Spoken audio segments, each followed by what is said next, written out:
Peace. What's happening, good people? This gift here for Pay Us No Mind. And today, I'm digging in the mailbag, man. I'm looking at questions I got sent through email. Really, one question in particular, and that was a question regarding content ID. So we're gonna take a look at that question and break down whether content ID is counterproductive, whether you're better off without it. Some other things that I wanted to touch on were just the concept of owning the new music industry and this whole promise of artists, indie artists rising and taking over and all this other stuff, and diving into that, man. There was one other thing I wanted to discuss too, and maybe it'll come to me later on. But you guys know what it is, man. I run my mouth about the topic at hand for the first 10, 15, 20 minutes. Then we get into the live chat where everybody get to ask questions and all of that good stuff, man. Comments, everything, man. If you have subscribed to the channel, make sure you click the bell icon so you can get notified the next time we go live. If you have not subscribed to the channel, I don't know what you're doing, man. Come on. Do you love me or do you not? Come on, man. Now, check it, man. If you are not registered with Song Trust by now, you need to be. If you want to collect the revenue that you owe from the songwriter and your publishing, stuff like that, get registered with Song Trust. We have a discount code for it.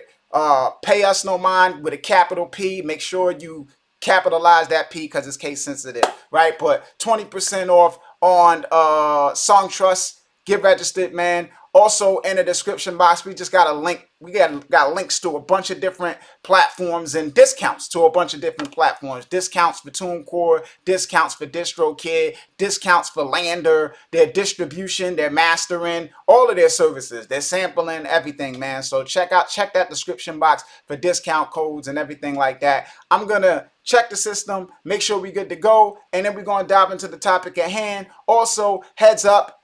Wirecast live streaming suck, so my external microphone was not being picked up, so now I'm using a different camera because my usual camera Wirecast won't pick up, and I'm using the live the webcam that I'm using to video from their microphone because my microphone won't pick up either. So it is what it is. Yeah, man. So let's check and see what's good, man. And we're going to dive into the topic at hand, y'all.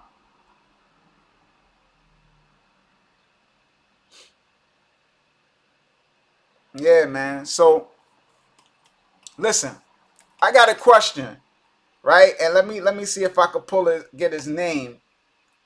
Jason Earl. Jason Earl sent me a question about content ID. Apparently, he has a song that got used in a popular blog, like a popular podcast, uses his song as, I think, their intro music. So it's like every episode starts with his song.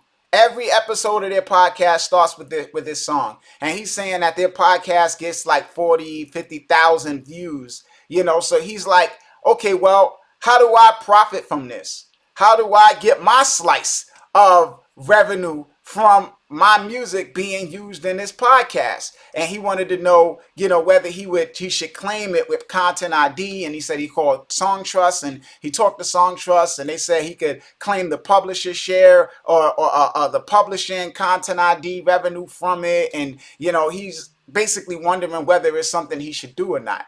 And I'm like, this is where content ID gets sticky, because there are two different types of content ID. You have the form of content ID that is collected by companies like Song Trust, and that is the publishing share, for that you get as a songwriter. And then you have the sound recording share of the content ID, which is what TuneCore and CD Baby and Amuse and those people collect.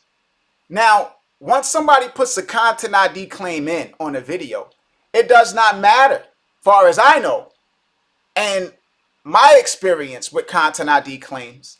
If somebody claims the sound recording or the publishing, doesn't matter. 100% of that revenue no longer goes to the person that uploaded the video. So if I take one of you guys' music and use it in one of my videos, no matter if you claim the publisher share or the sound recording share, if a claim comes in on that video, I don't get none of the revenue from it. Zero goes to me. And that's probably because the basic whoever claims it is saying that I'm using music unauthorized. I haven't been given permission to use this music. So the assumption could be, hey, well, if he doesn't have music to use this, if he doesn't have permission to use the music from the songwriter, whoever was owned by the songwriter, then whoever owns the sound recording might be coming too. So let's just hold on to this revenue just in case we got to pay it out to somebody else. So that could be the reasoning. I'm not sure. All I know is once a claim goes in, that person that uploaded that video makes no money off of it anymore. So in a sense of him, right? What's his name again?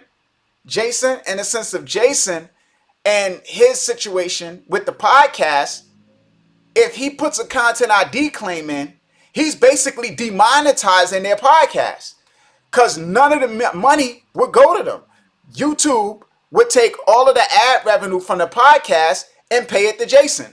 So what would that podcast do? Probably have to go back and remove his music from all of their podcasts and stop using his music and all of their future podcasts. And how does that negatively impact Jason? Exposure.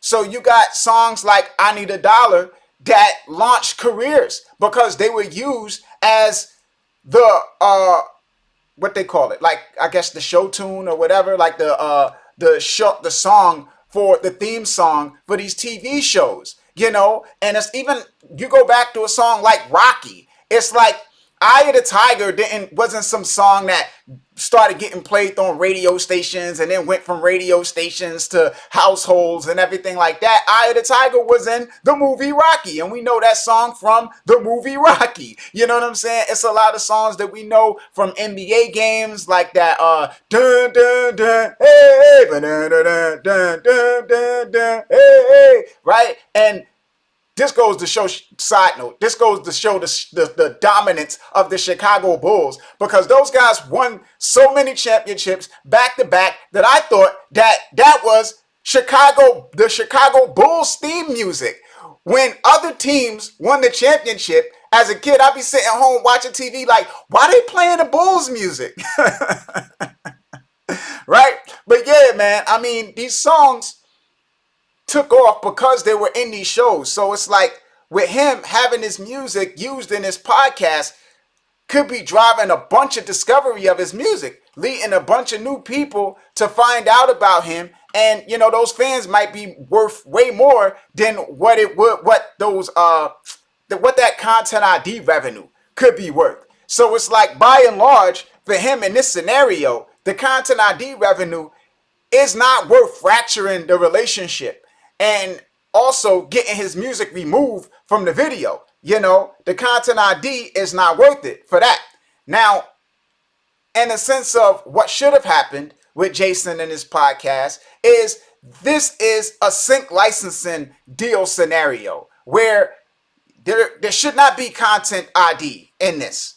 It should have been an agreement from jump, you know, where you say, here's how much I want to be paid for y'all using my music in your podcast. And you get paid and they can use your music, right? So this is the way that it works with sync licensing. You agree to allow somebody to use your music in their movie or their TV show for a designated amount. Usually there's like guidelines on the usage, right? Like you could use it with movies that are broadcasting in the US, or you can use it only with this particular show or this series of shows, stuff like that, right? Guidelines that say, hey, you can't just take this and just use it for every show or whatever unless you pay me more money or something like that. But those things are handled up front. You get your money up front straight to your pocket, and then it's like, you know, whatever happens after that. You know, he let them use it, and now he's retroactively trying to figure out how to monetize it and make money off of it. And it's kind of like now it's a sticky situation, because if he does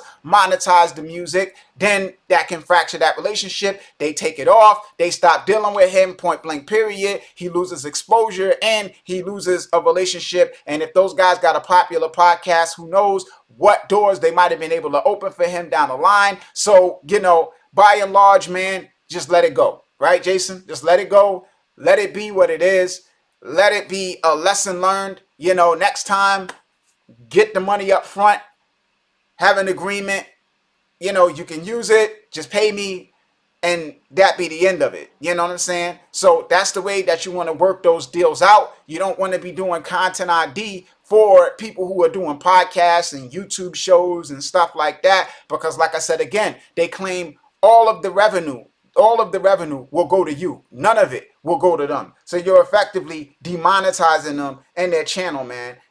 Now, the thing about content ID, man, is the fact that they do that, right? They claim all of the revenue and pay it out to you. So it's like, where it becomes counterproductive is in the sense that you have these music channels that upload videos promoting artists' music. Even me, man, I don't know if y'all remember, but a few years ago, or was it last year? I don't remember what year it was. But one of these years, I decided to play people's music on New Year's Eve. I was playing music from like the viewers and stuff. And as soon as that video finished, copyright claim from all of these different artists, to where I was like, man, damn, let me take this video down, because I don't want to get a strike, right? Because maybe one of these guys have using a content ID system that might give me a strike. So what do? I delete the video. And now YouTube gives you the ability to go in and remove the music, like it can identify the song and just strip it out. So it's like, that's what people would do. If you claim the video, they're just going to go strip it out and remove it or delete the video or whatever have you. And that's just a lost opportunity for exposure for you, because the content ID revenue isn't life-changing money here. We're talking about like 1,000ths of a cent per view or something like that, man. So it's like the relationships and the people and stuff like that are going to be more important to you than that content ID revenue. Now, where it gets complicated is with monetizing your music on YouTube, point blank, period. Right? When it comes to monetizing when it comes to monetizing your music on YouTube in general, it becomes complicated, because if you don't meet YouTube's monetization threshold of 1,000 subscribers and 4,000 hours watched, then your videos on YouTube do not get monetized. So if you're uploading music videos to your YouTube channel, you won't make any money off of them. If you are uploading your audio tracks, like you're taking your cover artwork and putting your audio to it and uploading it to YouTube, you won't get any revenue from that. Now, throwing salt in the wound, YouTube now will monetize that video anyway and just not pay you the revenue from it. So that's a policy that they changed in their most recent update, that you can't monetize your channel yourself if you don't meet the monetization threshold. But YouTube can run ads on your videos anyway, even without you monetizing, and take that revenue for themselves 100%. So if you don't have content ID on your videos, then YouTube runs ads on your videos anyway and keeps all of the money to themselves, right? If you don't meet the monetization threshold and you don't have content ID, your videos still get interrupted with ads and create this cumbersome viewing for the user, and you still don't get any money from it. YouTube gets all of the revenue. So that's one thing with content ID, is it'll still get monetized. YouTube will claim the revenue. You'll get zero. So it's like the only way you're going to make money from the videos that you upload to YouTube is with content ID. Unless, and this is something that I talk about in the guide to YouTube monetization for artists that don't want to be YouTubers guidebook, which is in the description box. It's a link to it, or you could just go to the Pay Us No Mind store and cop it. But this is something that I talk about in there, man. And that is, it's like you got to upload your videos through like Vivo or something like that if you want to monetize without Content ID. And the problem with uploading it through Vivo is the fact that you gotta pay for every video that you put on Vivo. It's not free to upload videos to Vivo. So that's like $50, $40 for every video that you post to Vivo. And then on top of that, a lot of the companies that do video distribution will take 30% of that revenue from Vivo and the other video platforms that they distribute your videos to. So I mean, it becomes a complicated situation where it's like, well, you do Content ID, that turns a whole bunch of people off to it. Now, what you can do is whitelist, right? So that's another option. You can have Content ID turned on, but you have to have a Content ID provider or a digital distributor that has whitelisting, where you can send them a channel name and say, hey, don't monetize here. So that's something that Jason can do.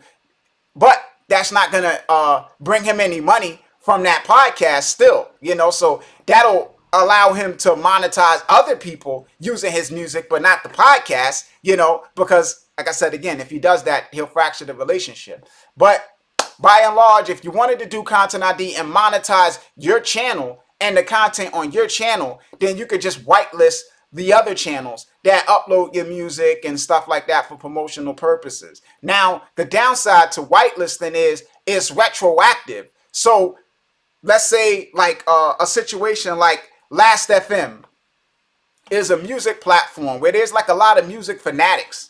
And I had a guy on there from Russia come across one of my songs and hit me up and asked if it was cool for him to upload my song to YouTube. And he went, took the song, uploaded it to YouTube, whatever it did is whatever it did. But you got situations like that where people just come across your song on SoundCloud, stuff like that, and they might not ask for permission. They might just say, oh, I want to share this with my friends. Let me upload it to my YouTube channel and post it to Facebook or whatever, to share it and help get it out there. And in the sense of that, you don't know that somebody put their music up on YouTube to promote you. Content ID would just find that video and claim it. And that person would be like, oh, snap, I got a claim, and they might take it down. They might delete it, and those things would be counterproductive to you. So it becomes a matter of what do you need more? If the revenue is high enough, then you want the revenue. If you need the promotion and you need to get yourself out there, then you need the exposure, and Content ID isn't really all that important, So you got to decide what matters to you more, the exposure or the revenue. And then you got to look at it and say, okay, well, how much revenue is there? How much am I really missing out on? Yeah, man. But by and large, you still got to recognize the fact that it's like, the people are more important than the views and the streams. Because if you got fans, you're going to make more money off of your fans than you are the people who are like just watching a video. It's 1/1000th of a cent, man. Spotify pays 3/1000th of a cent. Streams just get lower and lower every day, man. But yeah, that leads me to the next topic, and the next topic is podcasts and whether artists should have their own podcasts. Now, y'all know I'm a big proponent of just audience ownership and stuff like that, man. And it's like with Spotify for artists and YouTube and stuff like that, they do not give us control over the audience. Like, you guys that subscribe to this channel, even the ones that are paying to be members of this channel, I don't have your email addresses. I can't send you an email to say boo. I have a community tab that is supposed to be dedicated to members. But seems that the community tab, even for paid members, goes by the YouTube algorithm of, well, this person hasn't recently watched the video from your channel, so we're not going to notify them when you post new content. So if I post something to the community tab for paying members, they will not get it and know that it even exists. I've done it. Only 2 people responded, and those 2 people are the people that watch the videos from the channel all of the time. Orion and forget the other dude, man. But yeah, man, 2 people responded, man.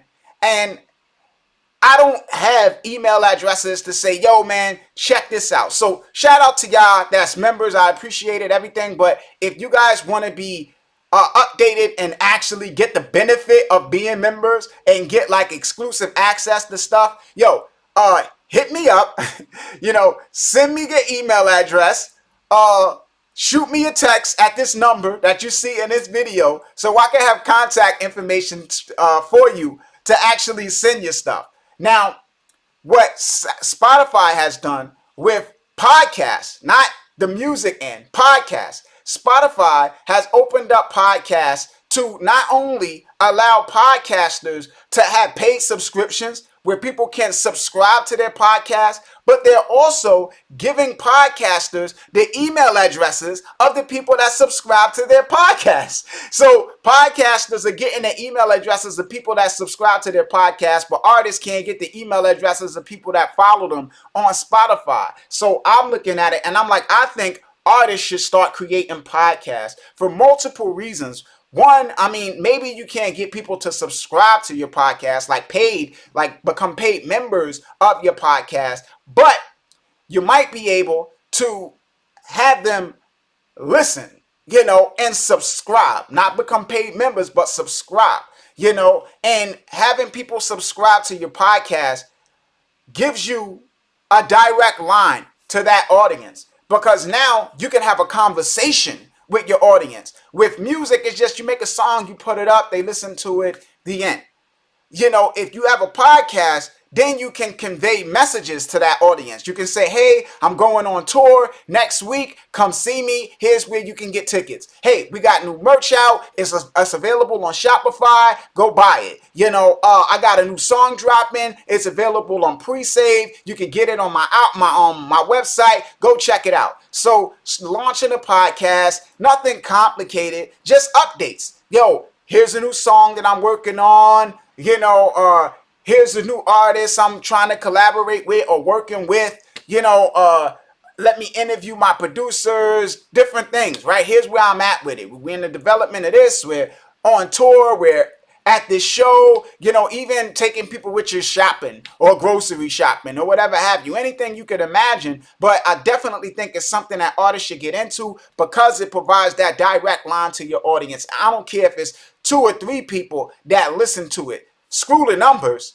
You want the people who care to be able, you want access to the people who care because those 2 or 3 people might give you $200 or $300. You have no idea. You know what I'm saying? So you want access to those people to see whether they would give you $200 or $300, rather than imagining that they wouldn't and operating as if everybody that's listening to your music only wants to give you 0.003 of a cent. So it's worth it to start creating these podcasts and dive into that, man, and get involved to that end, man.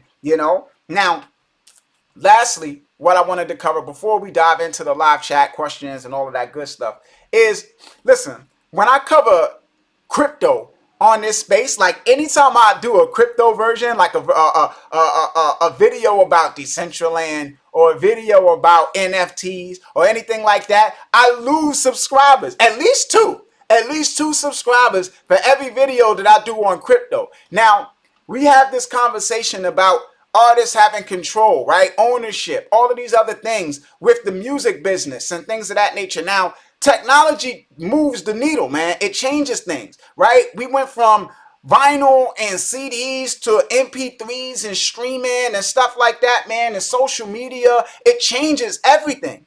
Now, crypto is the new technology. All of these companies, these music companies, they're starting up raising millions of dollars to do music NFTs and social tokens and stuff like that. This is becoming the new music industry. Now, these crypto platforms have tokens. They're tokenized. Some of them have coins available on exchanges. And these coins give you ownership or at least interest in the overall success of these platforms. So if a platform like Decentraland becomes popular and grows in value and you hold mana, then the value of those coins that you hold goes up too. You know, if you hold stock in Algorand and Opulus by ditto goes up in value, then you benefit from that as well because your algo or Algorand currency goes up with that. Ethereum, you have money in Ethereum. Ethereum goes up with NFTs and all this other stuff. The value of the Ethereum you hold goes up too. And those tokens that these platforms have, they are, some of them have what's called governance, where it's like you look at a platform like Audius, governance tokens, where if you have tokens, you can use your tokens to vote on things that the platforms do and make decisions and say, hey, this is going to be harmful to us as artists, so we're going to vote against this. So you have control over it. So, I mean, I know artists like, oh my God, I want to hear about digital distribution. You know what I'm saying? But it's like, listen, man, you got to wake up, man. Things is changing all around you. And the reason why artists always get screwed is because we're always behind and playing catch up, and two, looking for stuff to be given to us. So from a lot of the artists, it's okay, cool. Well, if these people care about us, then they'll create a platform and they'll just give us money. You know what I'm saying? They'll just give us a voice. They'll say, hey, what do you guys want? Just out of the kindness of their heart. That's what they're supposed to do for artists. No, this is a business. People make business decisions. They want money from their business, and artists get screwed because they're always looking for altruism, somebody to just do stuff out of the kindness of their heart. And that's how we keep getting smacked around constantly and robbed, you know, even with contract negotiations and stuff. Oh, I thought we was cool, right? I thought so-and-so was my friend. I can't believe they did XYZ to me. Yeah, because they came to negotiate for what was in their best interest, and you assumed that they were going to do what was in your best interest, even against their own interests. You know what I'm saying? And we got to start waking up out of that sleepwalking lifestyle, man, and start recognizing that you got to make business decisions. You got to take care of yourself, man. You know what I'm saying? So it's like, yo, don't just hear about these platforms and, oh, that's new. Oh, cool. Look them up. Research them. Invest in them. Particularly if you see they have a big community, a lot of people talking about it, a lot of people that support it. That's a coin that you want to dive into. You know, I got a link to Coinbase in the description box. I mean, they give you $10 in Bitcoin just for signing up. So if you sign up with Coinbase, you click that link, you sign up, they give you $10 in Bitcoin, you know, just for signing up, man. I mean, listen, I don't talk about money that I make, right, most times on here, right? But I tell you this, I made a few small investments because I am risk averse when it comes to investing and stuff. I like to invest small and see where it goes because I'm not trying to lose no money. I hate to lose money, you know. And with the little bit of money that I invested in stuff like Decentraland and Algorand and Ethereum and stuff like that, listen, I've made what I've made so far. $10,000. I made $10,000 from the investments that I made with those currencies, right? Algorand, Ethereum, Decentraland, you know, Polygon, Polkadot, anything that I see a bunch of people talking about, right? And I check it out and I research it and I say, this looks like it could be a thing, right? I do my research, I check it out, and I know the internet, and I know, you know, what people will find value in. So I look at this stuff and I say, okay, well, I could see that working out, and I invest in it, and then, you know, it starts going up gradually, you know, and then you be having these spikes and stuff, man. So 10 grand from that, you know, off of what I put in with that platform that I was telling y'all about, the decentralized finance platform, Celsius. I parked some of my crypto assets there. They pay you interest on it.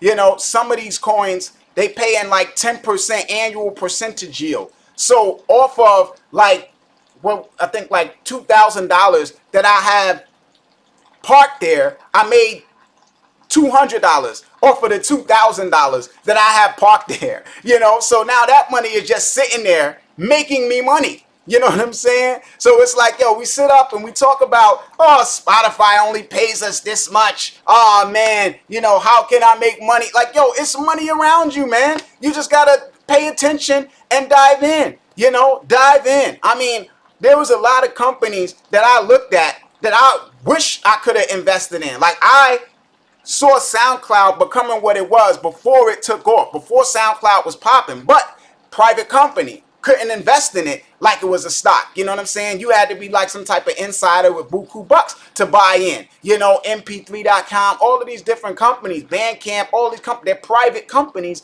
that you can't invest in, you know? So it's like the crypto companies, you can. And this is the new internet. So come on, man. Just, yo, listen.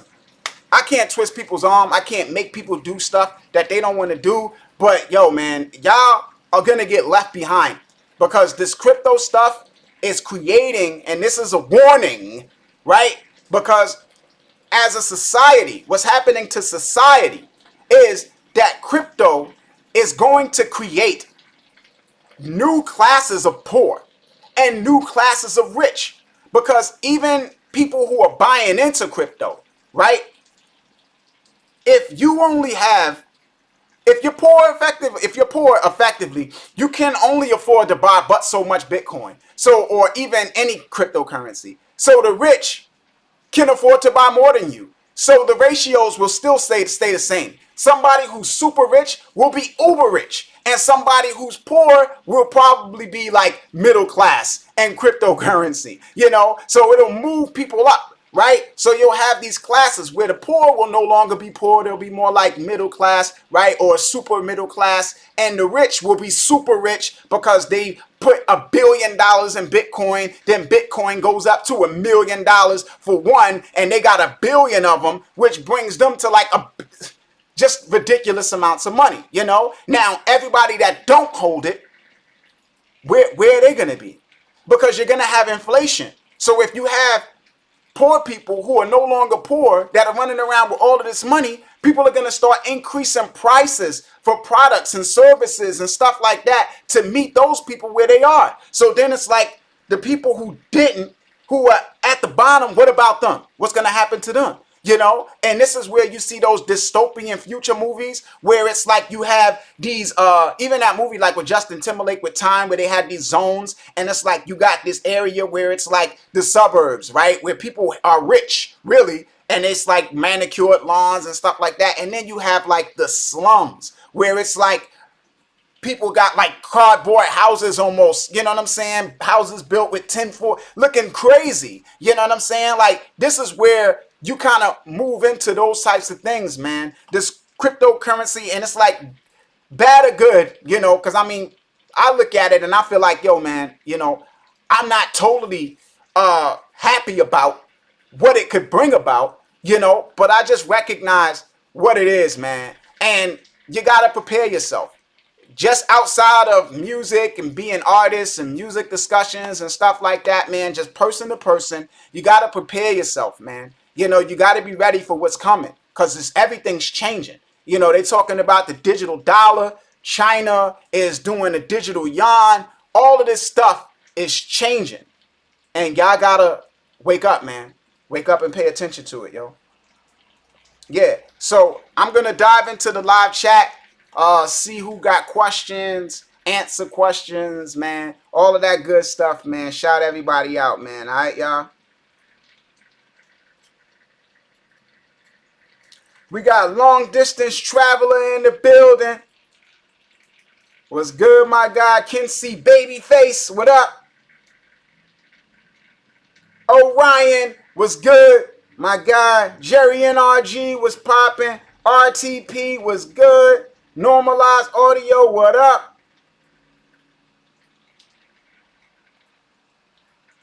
Yeah, man. If you in the building, pop in, shout yourself out so I can shout you out, and just give you a quick thank you for watching this stuff, man. Because that's always good, man. It's always good. Yeah, man, I'm checking something right quick.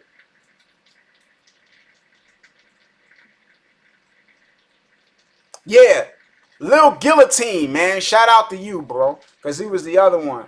I forgot who the second person was that responded to that YouTube tab thing, man.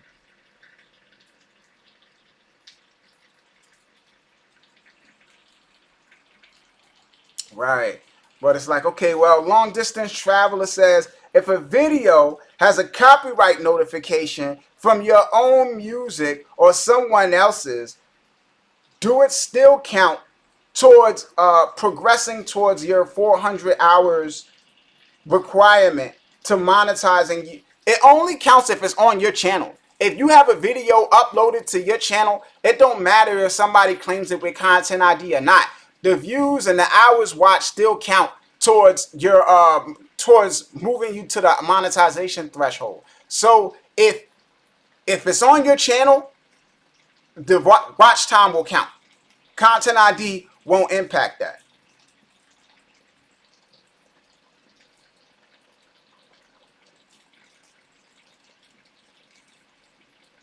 Ken say baby say Ken C says what about audience distribution? Audience, I never heard of audience distribution.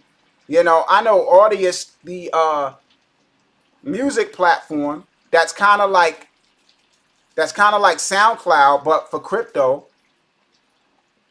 Let me look it up. I'm gonna look it up and see if I see anything on it, but because I never heard of Audius distribution. Yeah, nothing come up on them, so I don't know, bro. Word up, man. And a moment of prayer for everybody in New Orleans, man, going through it. I got a homie out there, man. They without power. They talking about they gonna be without power for like a week. So yeah, man, it's gonna be challenging out there for those guys in the water. And if you, I don't know, man, I doubt if you in New Orleans, man. Considering the power issues, man. But yeah, man, let's pray for them, and hope that everything works out well for them, man, and that they get them some power fast.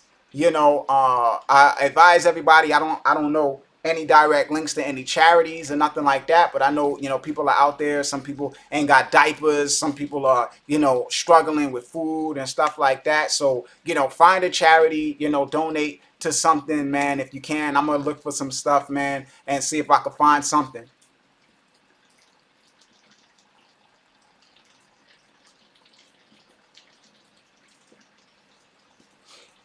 Kensei says, so what eventually happens if you distribute content ID on samples you don't own? Oh, if you distribute content ID on samples you don't own, like I don't know if you upload a video with a sample you don't own, there's the possibility that the person who owns the sample might put it up for in the content ID and it'll get claimed, and either you'll get a strike or they'll monetize it and take all the revenue, which will effectively demonetize the video. If you're talking about putting in content ID for a record that contains samples that you don't own, then I mean it could cause conflicts if somebody else uses the same sample and puts in a claim. Then you got multiple people claiming the same song effectively, and that'll just jam it up, and YouTube probably won't pay anybody, because it's like, who gets paid here? Everybody's claiming this video, so I mean, I'm not sure what happens when there's multiple claims on the same video for the same thing. Like, it's not a publishing claim and a sound recording claim. It's multiple sound recording claims, and it's not artists that work with each other where it's like one is owed 50% and 20% or whatever, where the percentages get broke up. Both of them are claiming that it's theirs and they're owed 100%. That I would suppose would cause an issue and a conflict that would just like freeze content ID until something gets worked out, between you and that person. So it could cause that kind of an issue. Now outside of that, you also are liable to the person that owns the sample. So if they decided to sue you or whatever have you, I mean, that's its own thing, right? It's getting sued.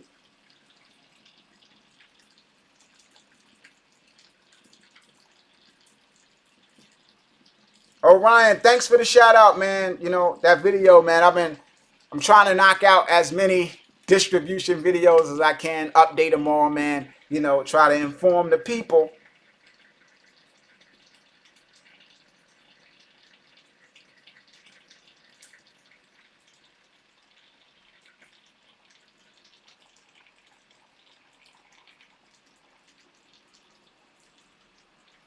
Normalized Audio says Google isn't doing anyone any favors money wise. Teddy Swims played at Fenway Park in Boston. I don't know what that means. But yeah, man, I mean, yeah, YouTube ain't doing nobody no favors, man. I mean, they're not giving you no email addresses. They're not giving you nothing. They're nothing that they don't have to give you effectively, man.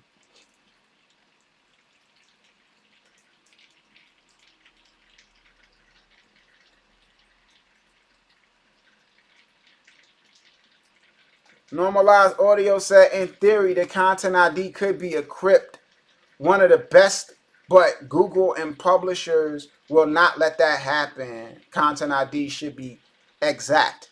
I mean, listen, I think they got the technology to figure it out. But I mean, I don't know, man. YouTube is weird because they miss so much stuff that's like right under their nose.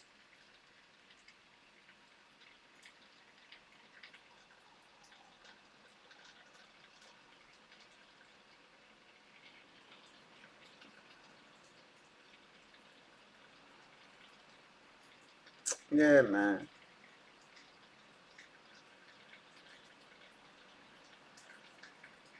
Hold on.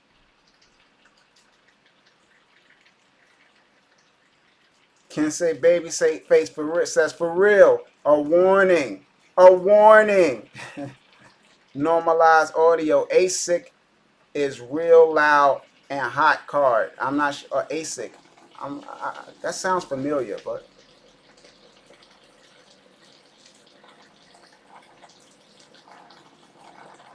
RTP says according to Tory, the cheapest NFT is going for 30,000. I wouldn't be taking NFT advice from Tory if you're talking about the same Tory, like Tory Lanez. I don't know that guy and what he been up to. Mm. Jazz Amper, what's good, man?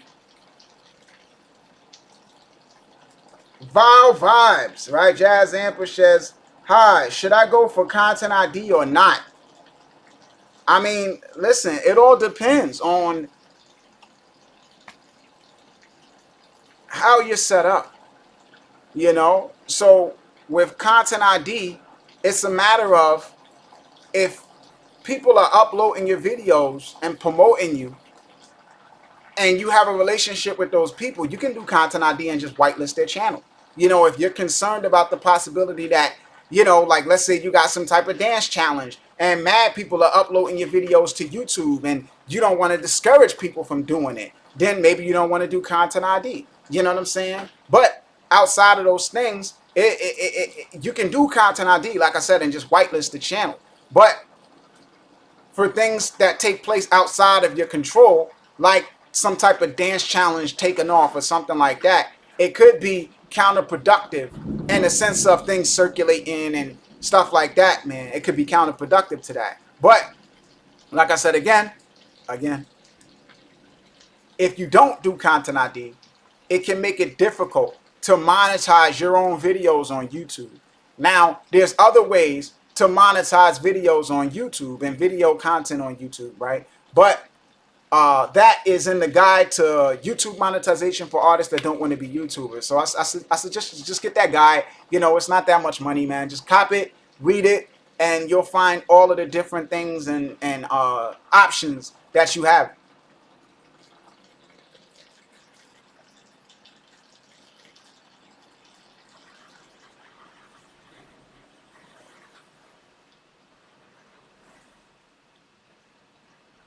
Val Vibe said Content ID is probably going to flag the second or following songs using the content ID. Sometimes it might get kicked back to the distributor.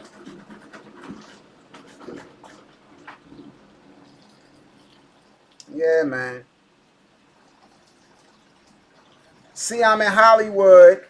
Is there a resource that lists the type of music companies that one can make? The type of music companies that one can make? Uh, I mean, no, I don't know of one. A resource that lists the type, like what you mean, like being a production company, a record label, stuff like that. Haha. Long distance traveler says, "Is your roof leaking?" I hear rain. Nah, man, that's that storm Ida. What up, Ida? Right? It moved from New Orleans. Now it's out here, But it's now like nothing, man. It's just a little rain. It ain't like a tornado or nothing like that, man. It's no like crazy wind or nothing like. You guys might hear the rain coming down. That's outside.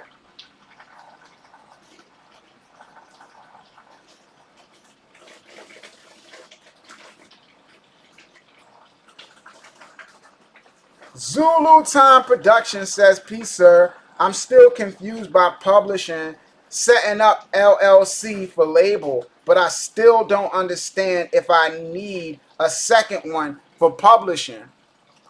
You don't. A publishing company is for the purpose of representing other artists or other songwriters. So if you plan to represent a bunch of different songwriters and go out there and like get them sync licensing deals and opportunities to get featured on other people's songs to make more money and stuff like that, then yeah, you would need a publishing company. So there's a difference between being a publishing company and just being somebody who self-publishes your work. There's a difference between those two. So I would, again, different book, but you could get the guide to everything you're owed, and that kind of like breaks down that whole thing, man. So get the guide to everything you're owed, and that'll explain that.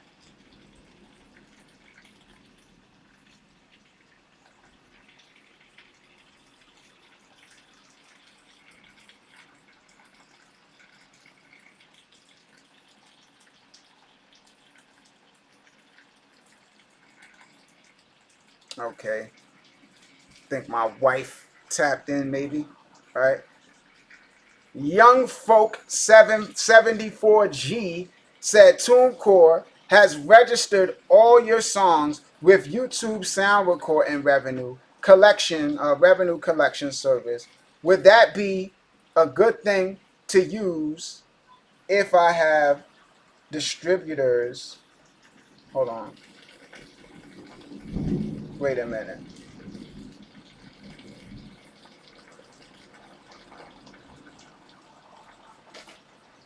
Young man, I can't make out what you said, man.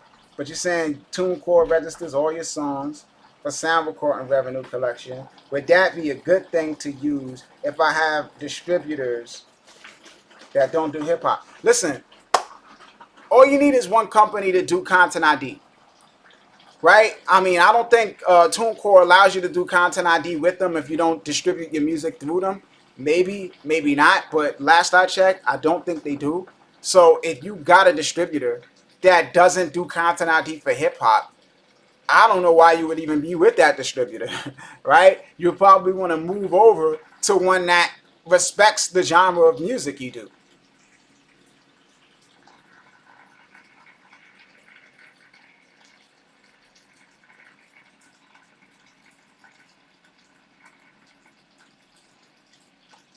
See, I'm in Hollywood says, yeah, lists like that.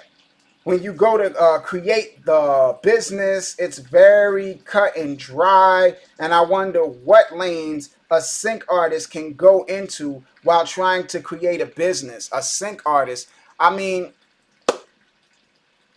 you could be a sole proprietor and just operate as you effectively, right? Or doing business as whatever your artist name is, and just do your business, man. I mean, I don't think it's absolutely necessary to form an LLC. I mean, I think there's benefits to it, and I've seen like a bunch of videos talking about the benefits to it, but sometimes it's much to do about nothing. Extra tax work, extra work separating this and documenting that. And at the end of the day, it don't really get you no kind of crazy benefits if you're not making a certain amount of money and stuff. So you could just be making your life more difficult than it needs to be, man. And that's something that that's an experience that I can share with you from just being an artist in the industry and dealing with, a lot of different companies as the years have gone on, man.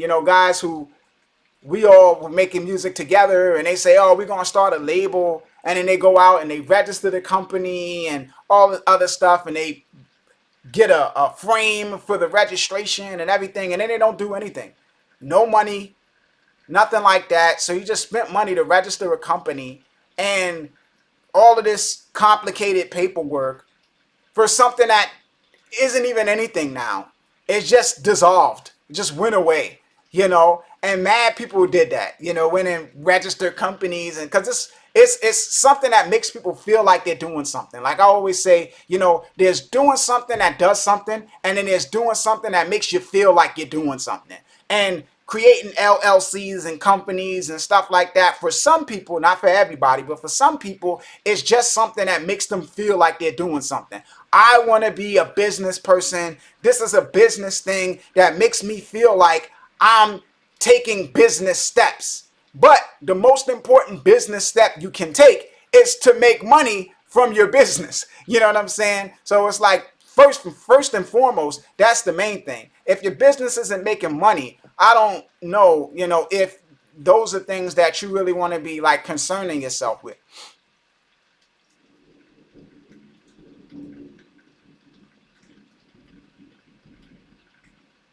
Normalize audio. Those placements do horrible. Distro Kid, sorry, autocorrect. Now, Distro Kid double back on the hip hop thing. I believe they now allow they monetize hip hop with Content ID, man. Because there was probably mad hip hop artists that was dipping. So it's like they double back on that.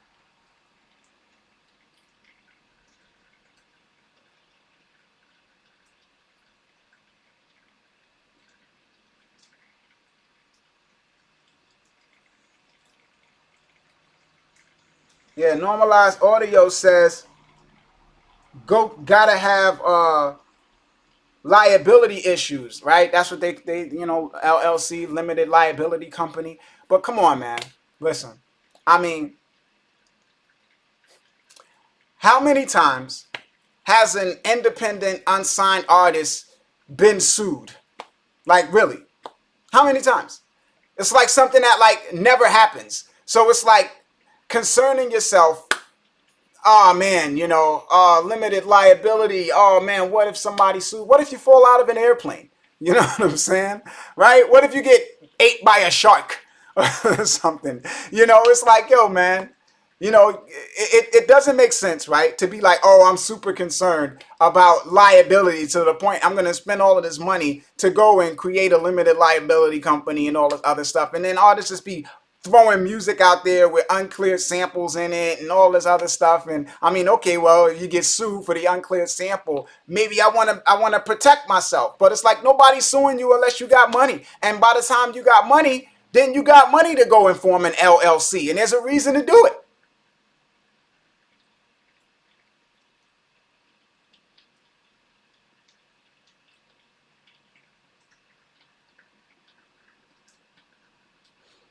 Young Folks says TuneCore Publishing says they can monetize your compositions on YouTube.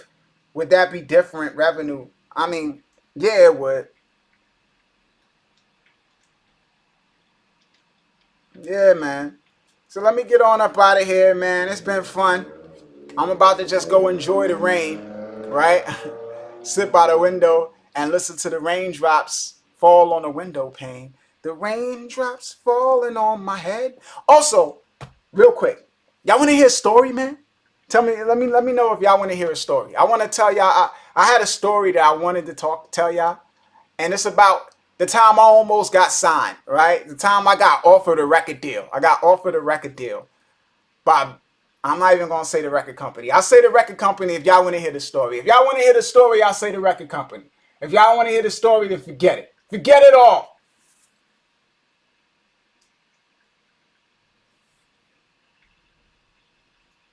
Word up, man. Before I get back there enjoying the rain. Word, man. This weather, man. Word. And I was out today too, man. Cutting grass and stuff, man. Word up. Word up. All right. I got two people say they want to hear the story. It's good enough. Yeah, man. So, listen. When I was a young chap, I was a bit wilder than I am right now. You know what I'm saying? I think we put out a project when I was about 18 years old. 18 years old. I put out a CD called We Got. And the lead single on We Got was I Just Wanna FUC. Yeah, right? That was the name of the song. I Just Wanna. Doesn't take the biggest imagination to know what that was about, right? So that was the song title, and that's what the song was about. Now, I had a close family friend that we considered like a relative. We called him my cousin, you know, my man Karan. Now, Karan, he hears the song. He calls up some people that he know in Atlanta. He leaves the song on their voicemail, right? He plays the song and leaves it on their voicemail. I get a call from Karan. He's like, yo, what you doing? I'm like, yo, I'm just outside chilling. He's like, yo, they want to drive up from Atlanta to meet you right now. And I'm like, word? And you're like, yeah, man. You free? And I'm like, I bet. So I call my producer because I'm 18 years old. So my producers, they were like my mentors at the time. You know what I'm saying? These are the people who were like my parents in the business for the most part. You know, they made the beats, you know, and they recorded me. They made the music and they had control over the music too, right? But it's like I call them up and one of them show up and we go in Harlem. And these guys, they were from Magic Johnson Records. Magic Johnson Records, right? Which had Avant. A Magic Johnson Records signed Avant. You know that guy, My First Love. That guy, they had him signed to their record company. So these guys from Magic Johnson Records drive up from Atlanta to Harlem, Manhattan, New York, to meet me about this song. And they come up and they're like, yo, if we take this song to Atlanta and put it in the strip clubs, this song is going to blow up. This is going to be a hit record if we could take it back to Atlanta with us and put it in the clubs, right? And this guy had a contract already. They were ready to sign me on the spot to get that record and take it back to Atlanta, you know? But my producer was like, yo, man, I don't know. I don't trust these guys, right? If they love the song so much, they would drive up from Atlanta to New York in the same day to try to sign you up. Once the project drops, more people will come. That was the logic. So he tells the guy, you know, once we drop the project, we'll call you back and let you know that the project is out and then we can talk. And the guy blows up. He got so upset. The guy was like, yo, this is why artists be failing. This is why artists can't make no money. You know, people come, give them an opportunity. They don't want to capitalize on the opportunity, man. You know what I'm saying? I mean, artists don't want to met. And he was just like spazzing. And it's like, I knew this guy wasn't answering the phone, you know, after that, right? He lost it. Like, yo, you know, like I came all the way out here and you guys don't want to make no money and da da da da da. And he's like, you know, like, yeah, man, you know, we going to call you and we going to let you know when the album drop and everything. He was like, all right, okay. And he left. And we dropped the project. And I know he called him and he left a voicemail with him, but that guy never got back to us. Never heard from him ever again. That was the end of that. right? So that's the story, man. That's the time I almost got signed to Magic Johnson Records, right? Word up, yo. But yeah, man, came close, But I mean, there's multiple layers, right? Because it's like, who knows if that would have been a good or a bad deal, right? What kind of position that would have put me in. And also, even if it was a good deal and it like launched me into stardom, what that would have done to me personally in my life, right? Because I can admit that I was immature and a bit of an idiot at 18 and 19 years old, man. Like I was not I was arrogant. I was self-centered. You know what I'm saying? I was a whole different person on a whole different wave. So I could see the level of trouble that I could have gotten into had I become successful in music, let alone, right? Where you're so public and stuff like that at that age, man. I mean, I think somebody would have killed me. Somebody probably would have killed me.